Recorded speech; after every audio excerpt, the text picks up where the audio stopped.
कोई ख्वाहिश नहीं है इस दीवाने की, कि हसरत है सिर्फ तुझे पाने की, और कोई ख्वाहिश नहीं है इस दीवाने की। अरे शिकायत तुमसे नहीं ऊपर वाले से है। अरे क्या जरूरत थी इनको इतनी खूबसूरत बनाने की, है ना? तो अच्छी लग रही थी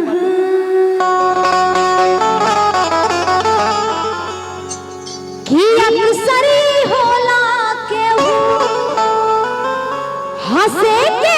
रोवेला, प्रेम के भी लीला कुछ अजीब, बेवफा भी कह दी कैसे मासूम यार के, दगाबाज आपन ही नसीब बा, सतरंगी सपना साजन के मनवा सजावे लागल, पिया मिलन के आस जिया में नया नया बाजागल। खुश रहा तू हरदम, हो खुश रहा तू हरदम, दिल से यह बात हुआ, सांस बन के बसल,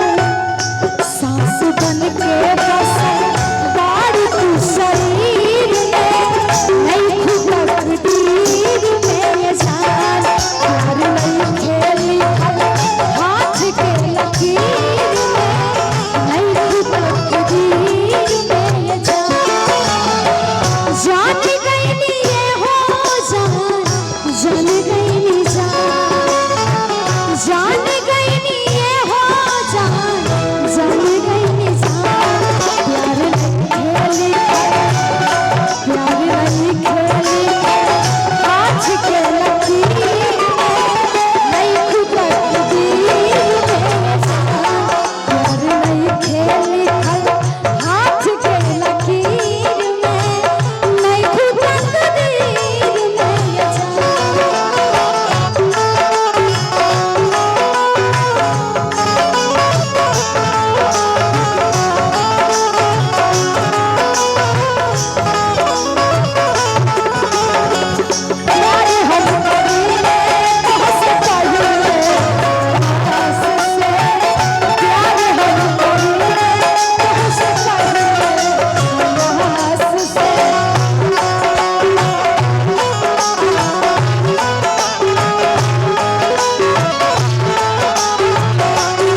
बताइए, दिल टूटता है तो उसमें से आवाज निकलता